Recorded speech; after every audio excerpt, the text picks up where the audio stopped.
মনে প্রশ্ন জাগে, আসলে আমরা কেন লিখছি, আমরা কেন লিখব, কেন আমরা আমাদের সময়গুলোকে নষ্ট করব। আমি একজন শিক্ষক, আমি একজন মা, আমি একজন নাগরিক, আমি একজন শ্রোতা, একজন পাঠক। সেই জায়গায় দাঁড়িয়ে আমার এই ক্ষোভের কথা আমি আপনাদের কাছে পৌঁছে দিলাম।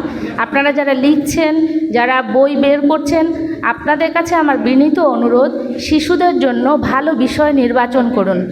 আমরা যেমন ছোটোবেলায় পড়েছিলাম কুকুর আসিয়া এমন কামড় দিল পথিকের পায়, প্রতিটি পাঠকের মনের কোণায় সেই যে একটা মানে মানুষের কর্মকাণ্ড কি হওয়া উচিত, সেখানে যে একটা রূপকী চরিত্র বিশ্লেষণ ছিল একটা কবিতার ভেতরে, আজ সেই সব কবিতা কোথায় হারিয়ে গেছে। আমি নিজে যখন বই প্রকাশ করতে গিয়েছি, আমি দেখেছি কোনো আদর্শবাদী কবিতা বা গল্পের কোনো মূল্যায়ন নেই, সেই পাঠক নেই, কেউ চায় না, কেউ কারো কথা শুনতে চায় না। আমরা সবাই সবার নিজেকে জাহির করতে চাই, বাট এটা না করে আমার মনে হয় আমাদের আগামী প্রজন্মকে আমরা সামনে ঠেলে দিতে হলে তাদের জন্য আমরা ভালো কিছু তৈরি করা দরকার, সুন্দর একটি রাস্তা তৈরি করা দরকার। সেই শেখ সাদির গল্পটি, যে জামা মানে সুন্দর পোশাকে খাবার দিয়েছিল এবং নিজের অপমানটাকে যিনি গল্পে প্রকাশ করেছিলেন, সে সুন্দর পোশাকের জন্য যে মানে খাবার নয়, মানুষের জন্য খাবারটা ছিল, সেই রূপকী গল্পটা কি আমরা এখনও মনে রেখেছি?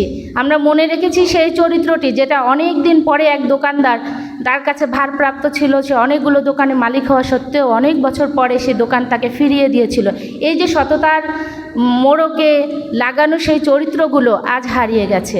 কেননা আমরা ভূতের জগতে ডুব মেরে আছি। আমরা ভূতের গল্প চাই, ভূতের ছড়া চাই, আমরা আজগুবি কিছু চাই, রঙিন রংচঙে মানে এরকম কিছু দিয়ে আমরা আমাদের শিশুদেরকে আবৃত করে রেখেছি, তাদের চোখের পর্দা এঁটে দিয়েছি, যার ফলে হারিয়ে গেছে আদর্শ, হারিয়ে গেছে মানবতা, হারিয়ে যাচ্ছে ভেতরের ভালোবাসাটুকু, ভ্রাতৃত্ববোধ, এবং হারিয়ে যাচ্ছে সব কিছু। আপনারা নিজেরাই বিবেচনা করে দেখবেন আমার কথার সত্যতা কতটুকু। আমি মা হিসাবে শঙ্কিত, আসলে আমরা কোথায় যাচ্ছি।